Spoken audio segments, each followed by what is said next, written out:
VSiN, the sports betting network. This is the VSiN Morning Line on VSiN, the sports betting network.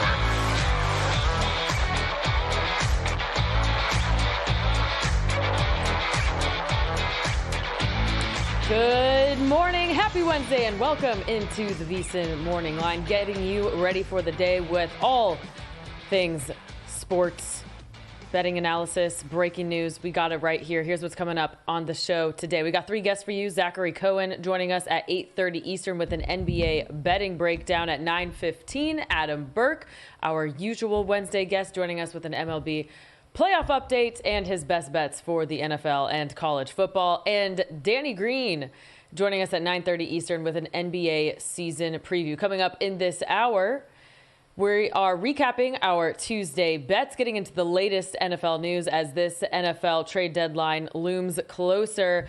Michael Lombardi has a new article up on VSiN.com. We are getting into that in our writer's spotlight, and we're checking out the biggest line moves in the market for some of these football games. But we begin this Wednesday morning with some breaking news. This dropped down the newswire just 10 minutes ago. Adam Schefter reporting that the Chiefs and Titans are working on a deal to send wide receiver DeAndre Hopkins to Kansas City. Michael, what is your reaction to this news?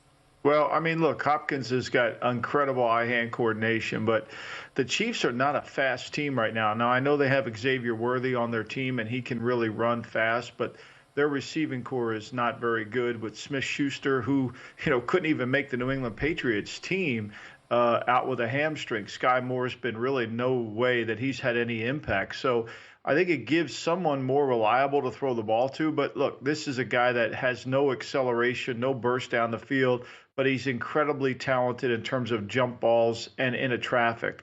When you have Kelsey, Hopkins, and, Watson on the field with Smith-Schuster, you're not a very fast offensive football team. I'm not sure this is going to move the needle much. It certainly will help Mahomes in terms of 3rd and 7. He'll have a chance to convert.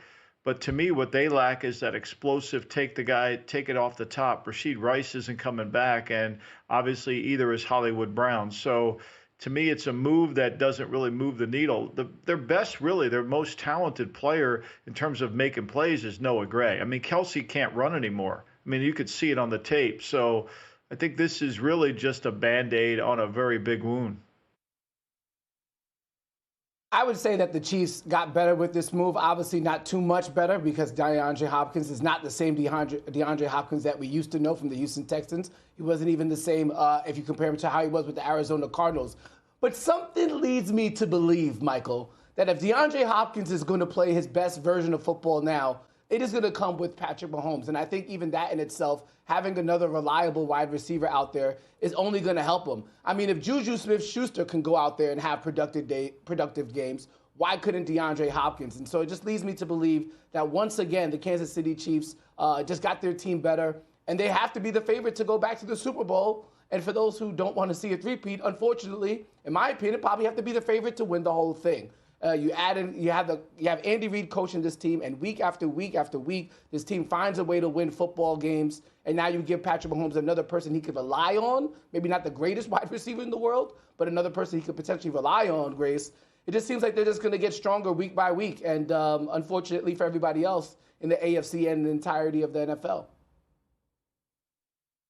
It is interesting because the Chiefs did show interest in him in the 2023 offseason before he signed that 2-year deal with the Titans. But just last week, ESPN's Jeremy Fowler was reporting that that Tennessee was not interested in dealing him because Hopkins actually liked playing in Nashville. And he has a quote here from Andy Reid that he values receivers who either have played in his system or know it well. Finding a plug-and-play situation isn't always clear-cut. So, Michael, what do you think changed in Andy Reid's mindset here in just 1 week?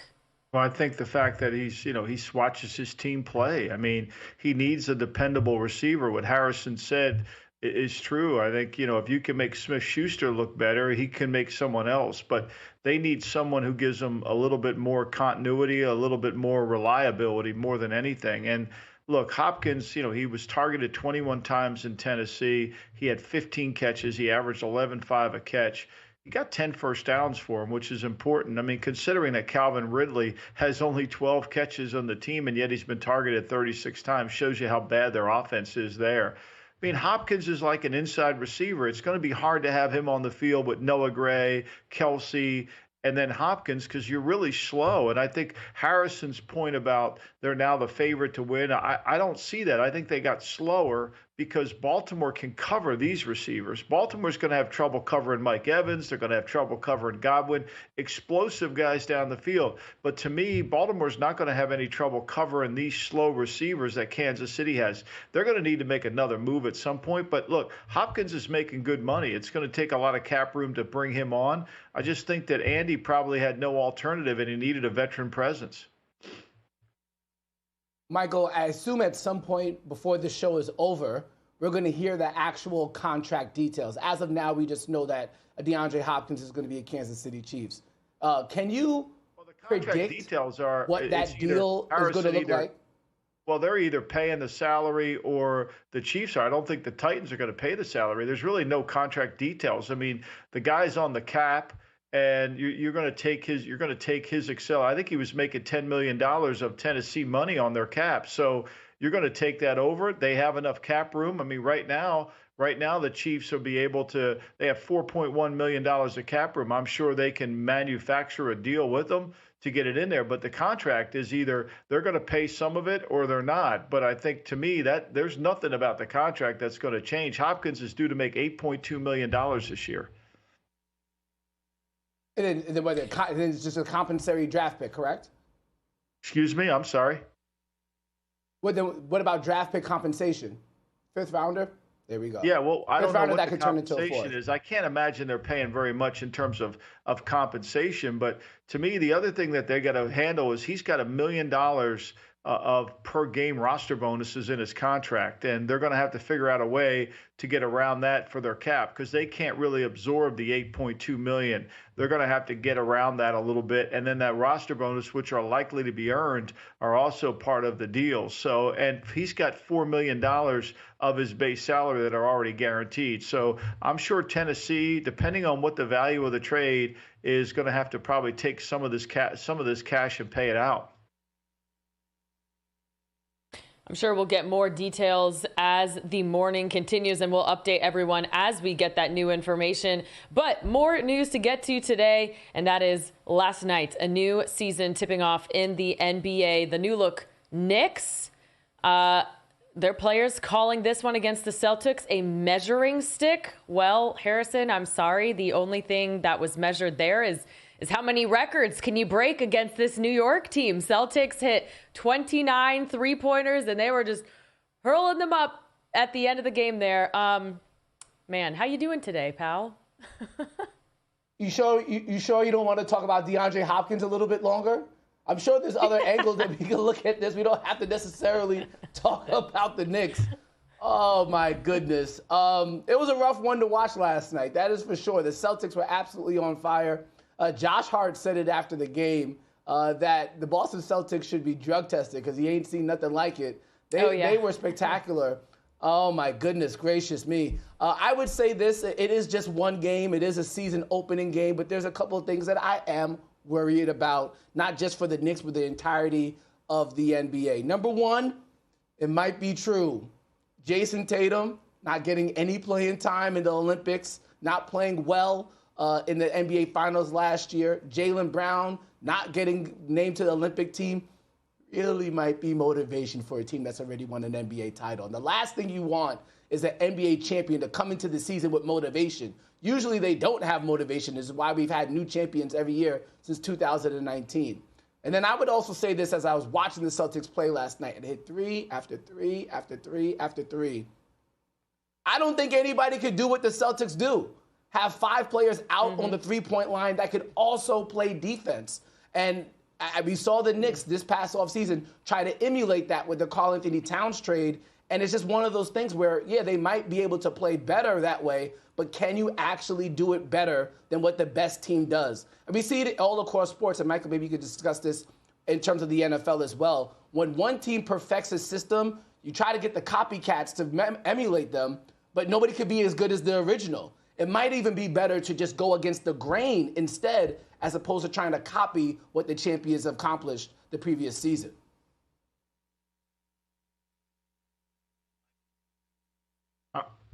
Yeah, I mean, look, I think to me, the one thing about the NBA, it's one game. It's a long, long season, and I think to me that you can't overreact to a team that shoots so well. They rose the banner last night there. It's a tough spot to go into. And one thing about Thibodeau and his teams, they're always going to get better as the year goes on. So to me, that's the NBA. We're only in October. I mean, there's really no reaction to this game. You just go on to the next one. Yeah, but Michael, even if you look at let's just say in the NFL, so many teams try to go pass heavy, right? Because it was popularized over the past couple of years. But now it's like everything is going back to the way it used to be. And the teams that were ahead of the grain, like the Baltimore Ravens, like this Kansas City Chiefs team that has gone back to maybe more of a balanced attack, seem to be ahead of the league. And you almost get penalized when you try to copy what the championship teams are doing, because you can never get up to their level. Yeah, well, I think to me, it's the one thing about the running game. The running game only allows you to control the pace of the game. It doesn't really allow you to score a lot of points, which is the problem. But to me, in the NBA, I mean, look, it's an analytically based league, and they're going to shoot threes forever. They'll pass up a dunk for a three every single time. I thought it would have been fun to see that 30th three-pointer go down. Derek White said after the game okay, for you, it would have been fun for sports fans. I like seeing records being broken, but I thought it was interesting. Derek White said, we should have treated it like a no-hitter. Once we all started realizing what was happening and started talking about it, and the crowd started chanting one more three, that's when they missed it. So in that sense, Harrison, next time you see that happening, just time. There's nothing more valuable. It's what drives everyone to make the most of every moment. We celebrate living large in the now. In a city where time disappears, we create experiences that electrify the soul and memories that will last forever. We go big, we go all night, and here, everyone is invited. So get loose and get loud. This is Circa. You'll have the time of your life. Coming up Wednesday on Follow the Money, huge show as always. Rich Gannon, Sal Pal, Mike Palm, VP of Circa, Top Bottom ATS, and look-ahead lines in the NFL. Follow the Money weekdays, 4 to 7 Eastern on VSiN, the Sports Betting Network. Want to see who at VSiN is on a hot streak? Go to VSiN.com/picks to see all the selections and weekly leaderboard of VSiN hosts, writers, and guests. Become a VSiN Pro subscriber and get every pick sent to your inbox daily. Just head to VSiN.com/pro. So, Paulie, have you had a chance to read the VSiN Daily yet? Yeah, came in at 3 a.m. What's Bill doing up that late? Well, rumor has it starts off with a 12-hour meditation session. Then he just pours himself over film and live TV, really focusing and taking it all in. Bill's in with the biggest insiders, talking trade secrets, strategies, the whole nine, absorbing the info. And then and only then can the writing process begin.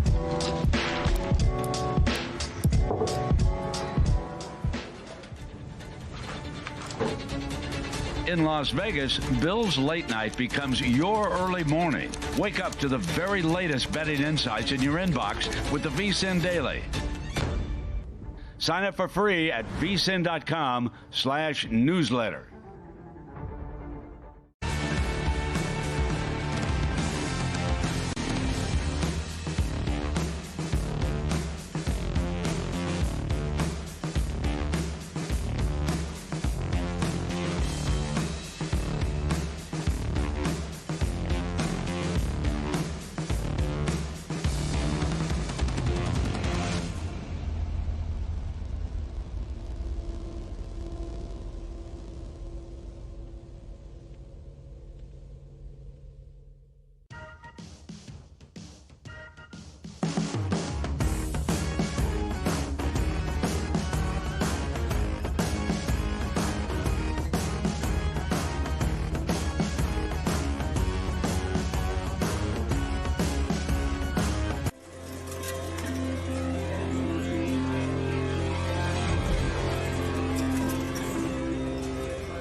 You're watching the VSiN Morning Line right here on VSiN, the Sports Betting Network.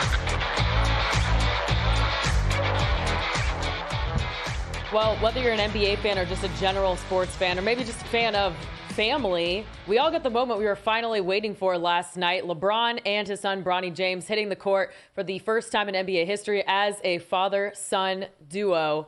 We'll get into that and much more. Welcome back into the VSiN Morning Line. With exactly 4 minutes left in the second quarter, the Lakers nursing a double-digit lead. That's when Bronny clocked into the game. Lakers go on to win this one 110-103 over the T-Wolves in their season opener. Bronny, by the way, goes 0 for 3 in 3 minutes of playing time. So, Harrison, you don't cash that futures bet just yet. It's still alive.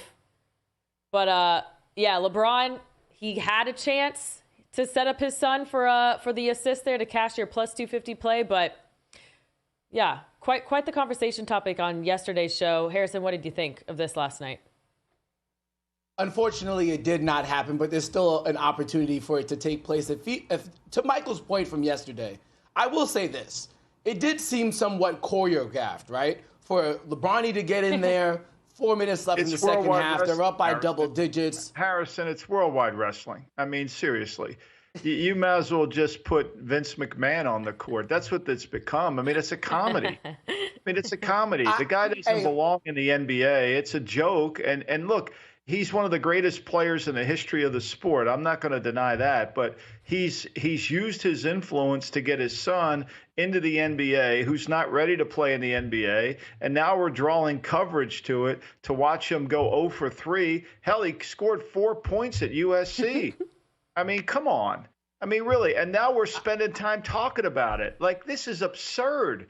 Like, this is real. And I'm not trying to be the angry guy in the room, but this is really absurd that people are going to give this coverage. Like, I get it.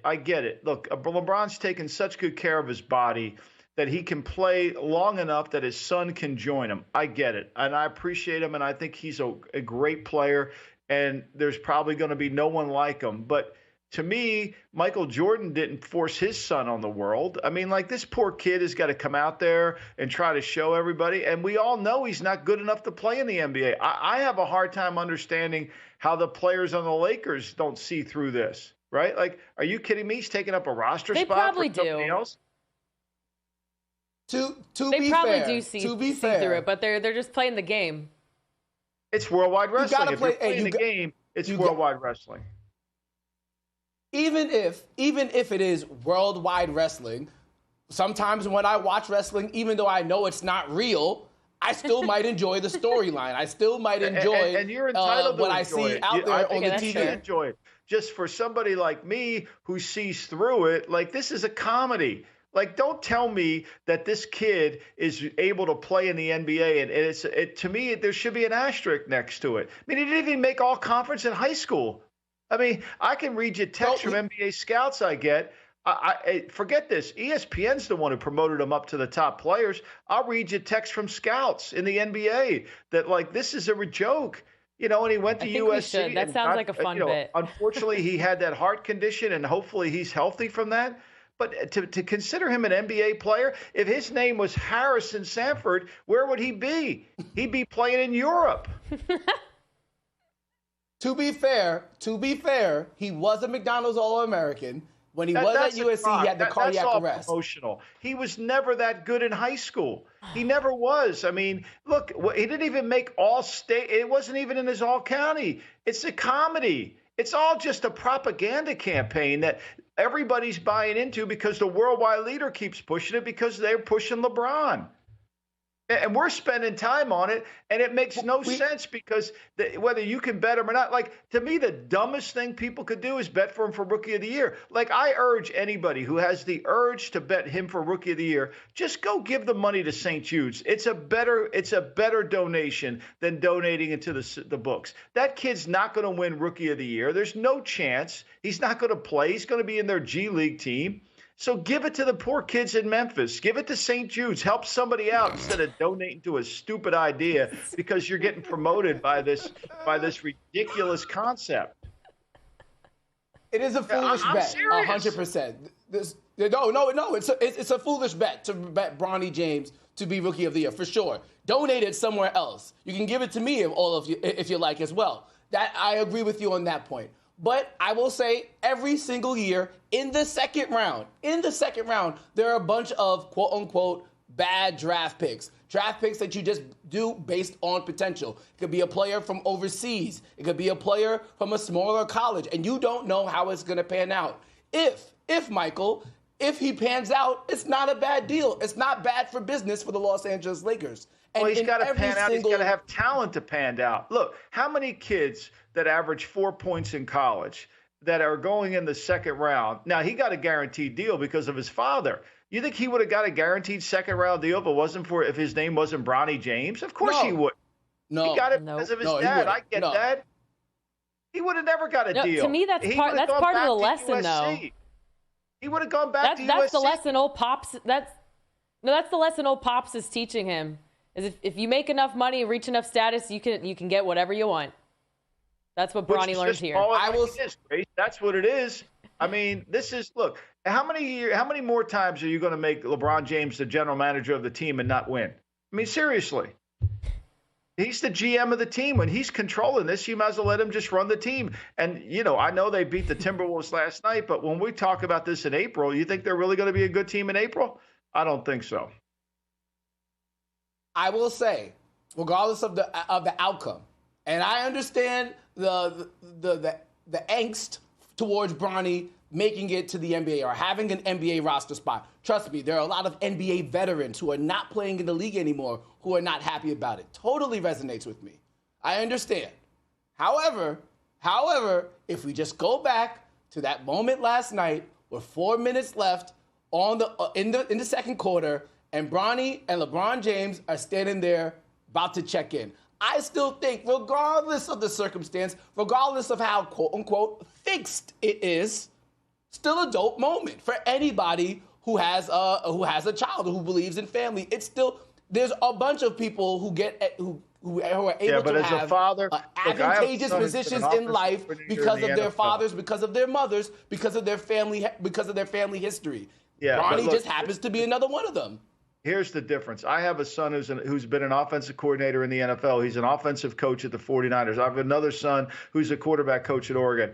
I don't want them to get a head coaching job because I give it to them. I want them to earn it because then they can be successful. I want them to earn it. I want them to have to go through the struggles that I had to go through. I want them to learn from their mistakes. I want them to really be able to create their own landscape. I don't want to be pushing them. That certainly I help them get into the NFL through friends that I have, but they have to stand on their own 2 feet. To me, that's the job of a father. That's what you do. And so to me, I'm not going to force them down. I'm going to be really ultra proud if they're able to achieve the status of becoming a head coach in college or pro football. But certainly it's got to be earned. It can't be given. And that's my point. And I think a lot of fathers in this country see it as just that they gave it to them. I mean, I know you're happy with the reaction and you thought it was wonderful. I think it was so staged. I don't know how I could believe it. I see right through it.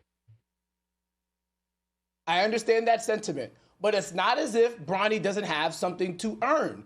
Bronny is not guaranteed playing time going forward here. Yes, he might have earned that roster guaranteed spot. Money, though. He might have He's earned that photo. Money, Harrison. Would he have asked you this question? Would he have gotten a guaranteed contract in the second round if it wasn't for his father? No, of course. But that's the privilege of being LeBron James' son. But he still has to work towards staying.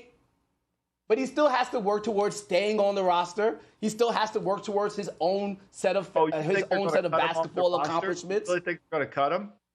I mean, they're not going to. He's not guaranteed playing time.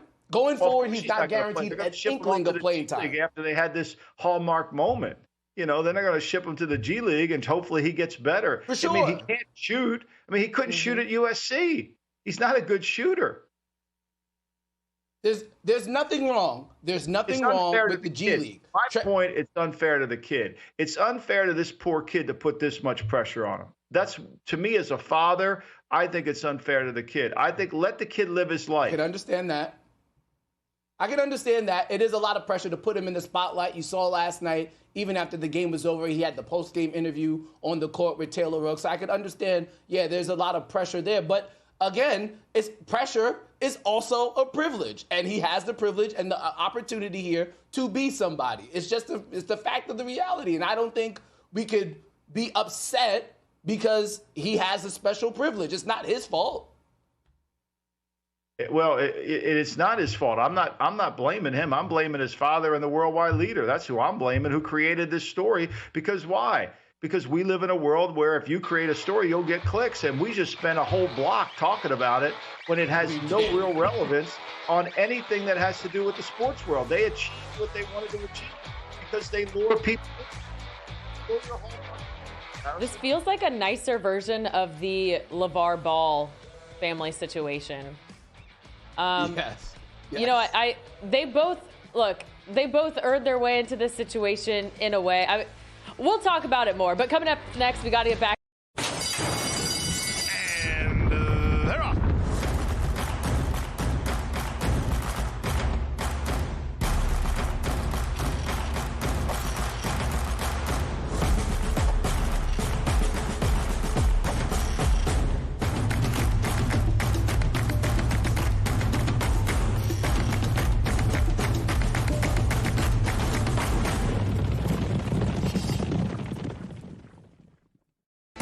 Sports betting game with VSiN's exclusive betting splits. Stay ahead with real-time market trends and track bet percentages on any matchup, then uncover the edge by comparing them to the amount of bets placed to find out where the sharp money is headed. Upgrade to VSiN Pro to access betting splits, live odds, line moves, power ratings, and in-depth game analysis. Go to VSiN.com/pro to join VSiN, the sports betting network.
This is VSiN, the Sports Betting Network.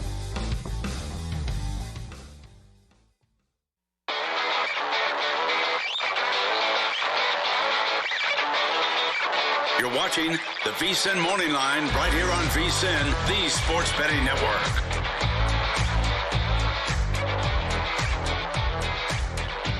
Welcome back into the VSiN Morning Line. Breaking news out of the NFL on this Wednesday morning. The Titans and Chiefs are working to finalize a trade that would send wide receiver DeAndre Hopkins to Kansas City. The Titans would receive a conditional 4th-round pick instead. The Chiefs obviously battered up at that wide receiver position. Before we move on to the NBA news of the day, Michael, just your quick reaction to that news. Well, I think to me, Hopkins is certainly got really good eye-hand coordination. He catches anything that's thrown. He's got a huge catch radius, but he's always covered. And I think to me, he doesn't really give them more speed, more explosiveness. But at this point in the season, they just need reliability over real true talent. I mean, Smith-Schuster doesn't have explosiveness either, and they found ways to get him open. So I think the one problem with the Chiefs are, and it's not going to change until they get Pacheco back, is they're a slow team offensively. And I think teams are going to really want to play more man-to-man on them. They want to get up in the grill. And when Mahomes starts to move around, that's when they get open. So I don't know if this moves the needle at all for me. I know it moves the needle because of the name Hopkins. But, again, it's like signing Devontae Adams. I mean, you're going to get 10 yards a catch. You may get a few first downs, but you're not going to get somebody who's a number one receiver. That concept is gone. So the Chiefs signing some reliability. The Sixers still looking for it. The season has not even started for Philly, and Joel Embiid is already listed as out. Don't know how that's possible. We're not even sure what he's dealing with at this point. Paul George also will not play in their debut. Here's head coach Nick Nurse on the decision. Nick, I think to that point, when people hear you guys have a plan, they think of those things like not playing back-to-backs, resting in the middle of the season. But without any kind of setback, and just saying he's on schedule throughout the preseason, how do we square that he's not ready to just play games? We're just trying to figure out. Because it's not like the regular season opener snuck up on you guys. Yeah, I don't know what to say to you. Right? He's in practice. He's looking good. He's progressing. He's not quite ready yet. He'll be ready pretty soon. Is the ramp up? I don't know what else to say to you. What the hell has the guy been doing if he's not ready yet? He lost 25 pounds, according to him.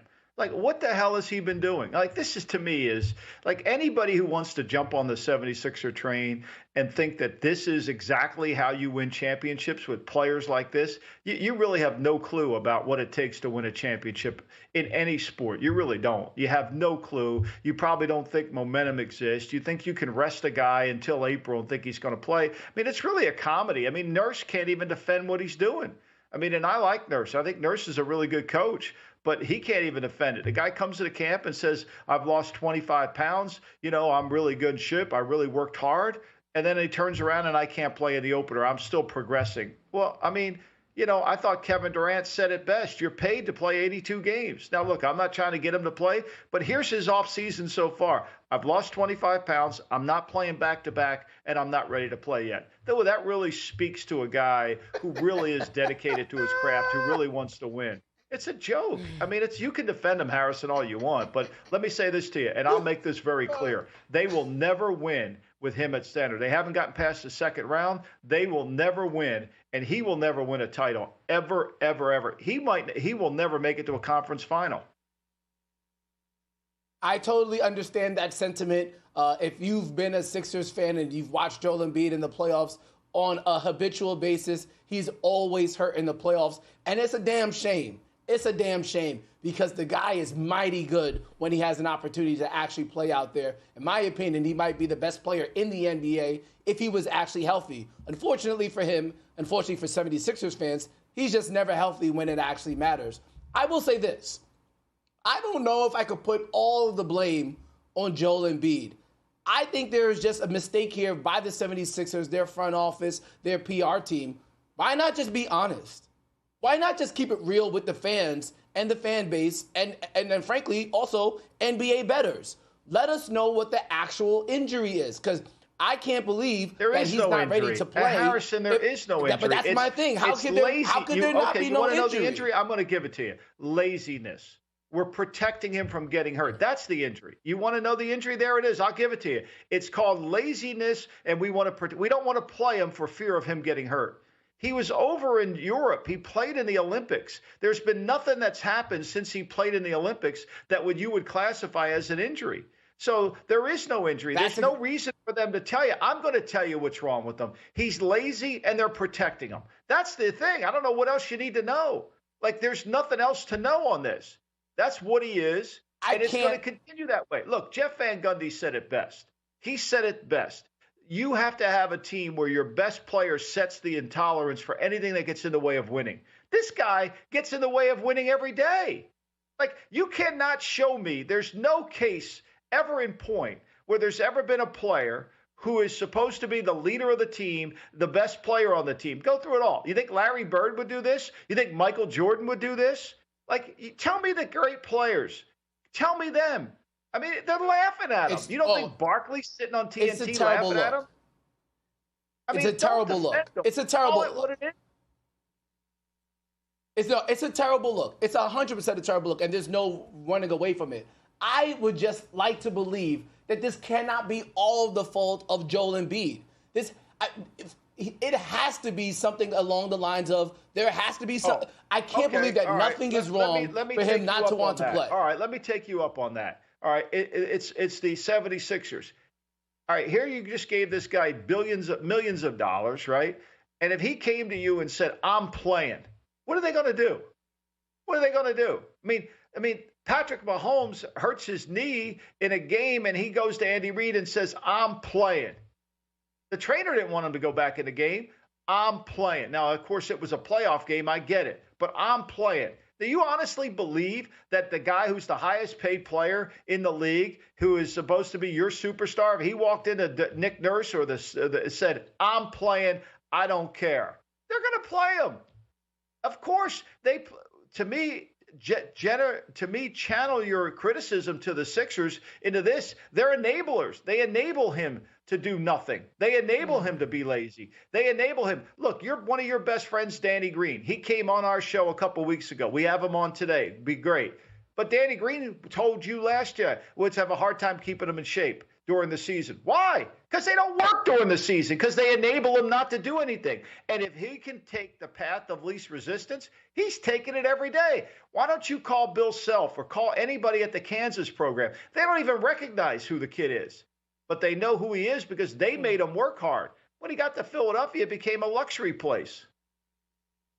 It is the problem of the Philadelphia 76ers culture, what they allowed him to do, the plan that they were on, the process to start his career has really set a bad precedent. 100% agree. It's a bad look for the 76ers, and it's also a bad look for Joel Embiid. I think they could have handled this a lot better and just been more transparent. But if the transparency means that Joel Embiid is lazy, then we're in a really bad spot with the Philadelphia 76ers. I'll end it here. Okay, we'll get it back to Grace here in 1 second. I'll end it here.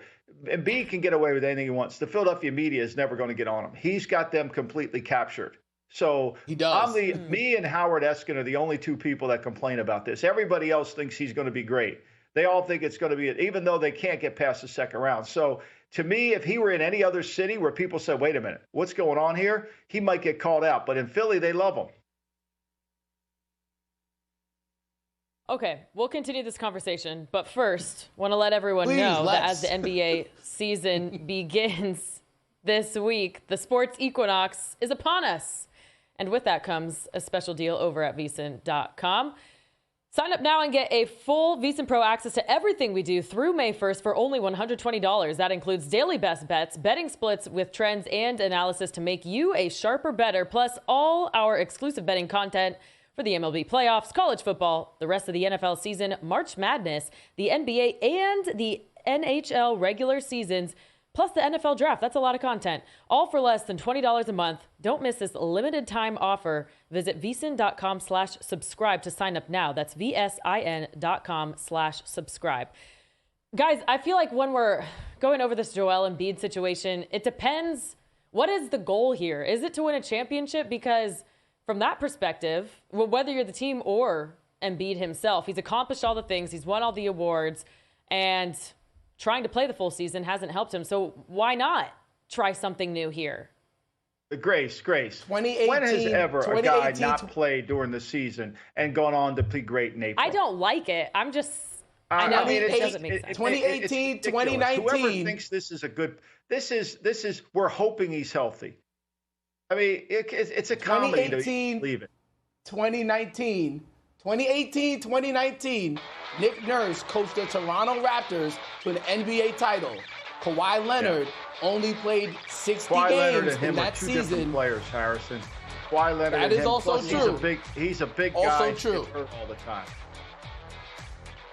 He's like half retired at this point. You'll be wrong. All right, coming up next, we will get into the NFL news of the day as the trade deadline nears. This is the VSiN Morning Line.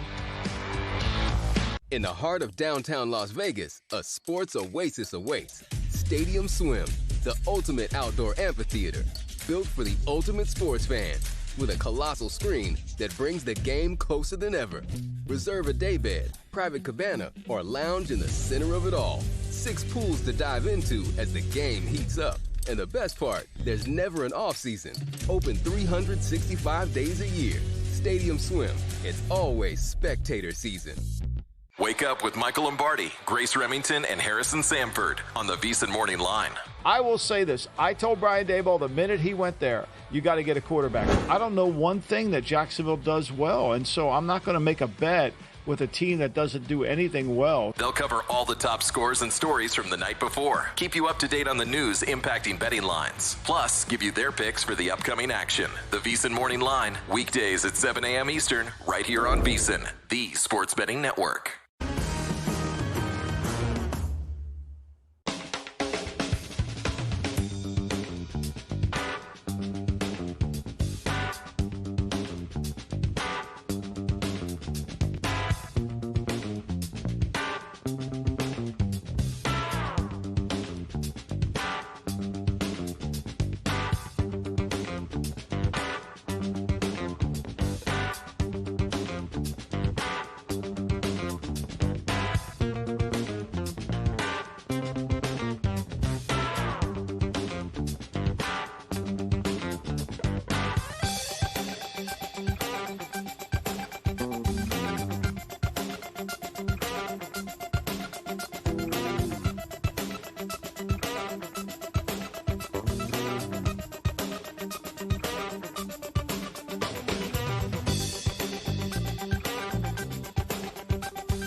You're watching the VSiN Morning Line right here on VSiN, the Sports Betting Network.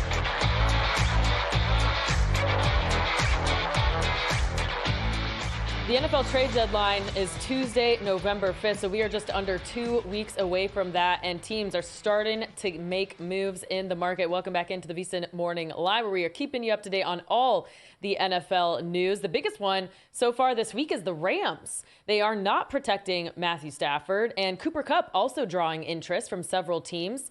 According to The Athletic's Jordan Rodrigue, Kupp remaining the subject of outside interest ahead of the deadline. They're also She's reporting that they are not protecting their star quarterback. Diana Rossini of The Athletic also reporting that the Rams are, quote, definitely taking calls on Kupp, and that Los Angeles is at least, quote, open to the idea of parting with him. Michael, if they're not protecting Matt Stafford, they're going all in rebuild mode, right? They have to. I mean, look, this has been going on. They tried to trade Stafford last offseason, not this offseason, the offseason before. Of course, they denied it, but, you know, they were trying to trade him. They wanted to get on with their program. And I think Kupp's injuries, Stafford, where are they going with Matthew Stafford? I mean, he's taken a beating. I don't know if Stetson Bennett's the answer behind him. I certainly don't think that's the case. I don't think they want to go to Jimmy Garoppolo, who served a 2-game suspension for performance enhancement penalty. But to me, you know, has to be. The Rams aren't any good. They've improved defensively. I think Sean McVay helped his buddy Chris Shula out as his college roommate at Miami, and they improved the defense a little bit. But it's not good enough, and the offense isn't good enough. The offensive line has been a weak link, even though they signed 2 offensive guards. So, look, it would take a lot of maneuvering to trade Kupp. He's got a huge amount of acceleration on his contract. And I think, to me, if you're taking Kupp, are you sure he's going to stay healthy? Kupp has had a hard time staying healthy since that sensational year when they won the Super Bowl. And Stafford, I mean, there's a lot of teams that would want Stafford, but do you want to take on this contract? I think that becomes the real issue, Grace. I'm curious, Michael. I understand why the Rams would want to trade off Cooper Kupp, especially with those injury concerns and where their record is. And I could understand if you want to reset at the quarterback position, maybe draft a quarterback and really start up anew in L.A. Makes sense. But realistically, considering the contract circumstance, considering Matthew Stafford's age, and maybe a belief that he might want to retire soon, where are the teams that realistically make sense for Matthew Stafford to go to? Well, I mean, look, if they traded him to the Raiders, that would make the Raiders a much better team, you know. And I think the fact that they've got... Would he want to go there, though? Well, maybe if he doesn't have a no trade clause, he might have to go there, right? He's got $4 million guaranteed next year. His base salary is $23 million. He's got an option bonus that's not guaranteed at $6.5 million that would kick in. So, look, the way they've structured this contract, they gave him a little bit more money. Would they do that to him? With Sean McVay and his relationship, this is the NBA. Would they send him to purgatory? They're going to trade you where they want to trade you.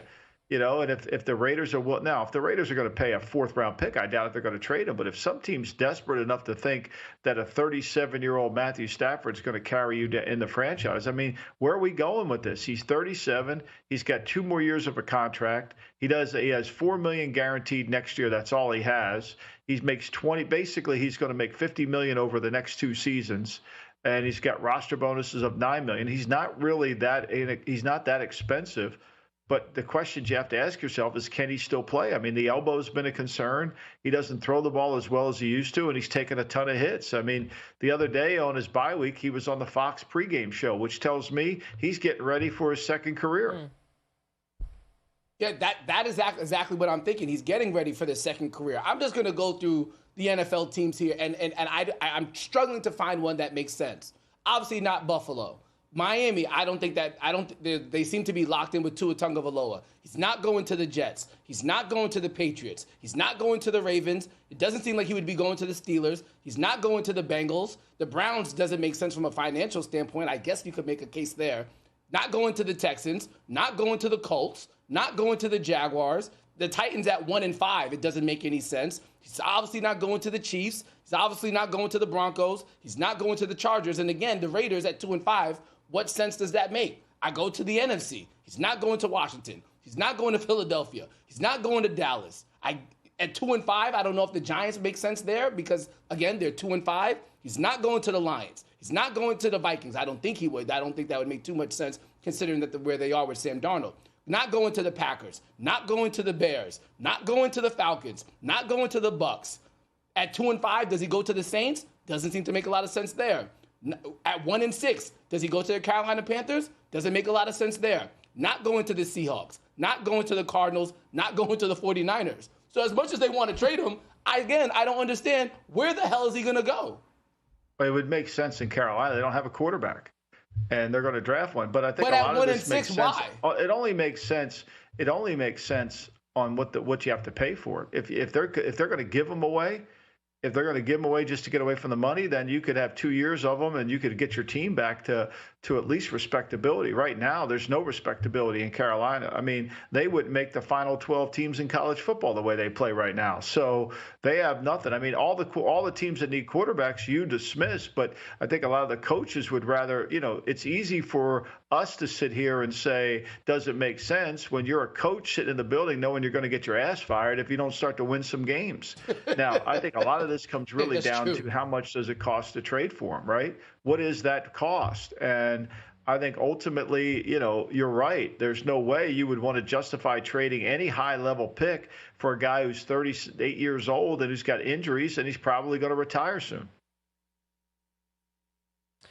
I think the Vikings could make more sense than we think on the surface level. That whole offensive coaching staff was with Matt Stafford with the Rams when they won the Super Bowl. And no disrespect to Sam Darnold at all, but Michael, don't you think they would prefer Stafford over Darnold after this one-year contract is over? You don't think so? They're not going to mess up their locker room like that. I mean, Sam Darnold's played really well. And they didn't want to pay Kirk Cousins this kind of money. Look, they got a really good situation. Now, when we know Sam Darnold, if he continues to play this well, he's going to get paid next year by somebody. And they'll get a compensatory pick, assuming he continues to play. So you give up to bring in Matthew Stafford? No, I don't see that. That doesn't make any sense for short term, and it doesn't make any sense long term because you got J.J. McCarthy coming back next year who you want to be the starter. Right. That is actually where I was going to go to next. Go ahead. Because I could see the connectivity that Grace mentioned there with Kevin O'Connell going to Minnesota, and obviously Stafford has familiarity with him. But I find it curious, and yes, we should just focus on this season in itself, but I do find it really curious, Michael, what exactly does Minnesota do if Darnold plays at a high level, if this Minnesota Viking team messes around and gets to the NFC Championship game, messes around and gets to the Super Bowl, and you just drafted J.J. McCarthy as somebody who's been in the front office before? How would you be approaching that situation knowing that you just drafted used a big pick on J.J. McCarthy, but yet you have a quarterback in the room right now who's leading you to success? I think a lot of it comes down to what's the market out there for Darnold. If it's reasonable, do you sign Darnold back and just keep redshirting McCarthy? Or if it's not reasonable, you just let him go. I think obviously they want to get on with McCarthy. It's an easy decision to make, but a lot of it's going to come down to economics, right? Who's going to go after Sam? I think it's going to have to be somebody from this tree. I think he could be easily back in the Rams again next year. I'm sure Sean McVay's sitting there saying, damn, I should have kept him. I should have signed him this offseason. He would have given me some more hope. I could have made him as good. I think he could go back. Not that he was ever there, but he could go back. I mean, look, the Rams had Baker Mayfield there too. They just gave up on him and he went to Tampa. So I think the Rams have a huge, huge question mark. And I think Darnold would fit that because they know Kevin O'Connell and he knows the system really well. And I think if he continues to play at this level, look, he's more talented than Brock Purdy. He's not as good as player as Brock Purdy. Now, he was a better player on Sunday than Brock Purdy was. But to me, a lot of this is going to come down to economics, and we just don't know that until we finish the season.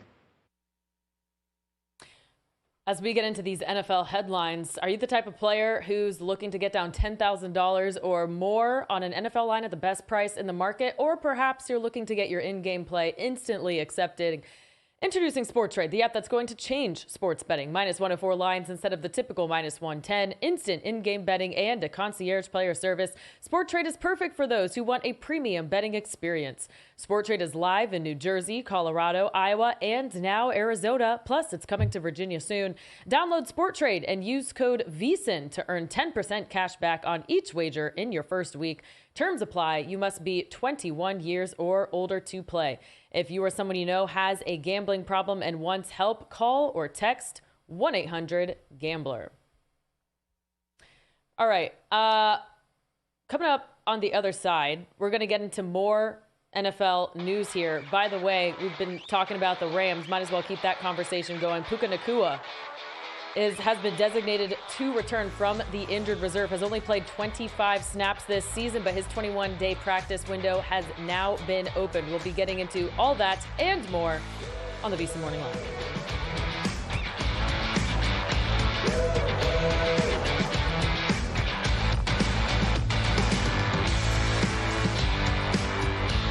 It's that magical time of year, the sports equinox, when all 4 major sports are in action. VSiN is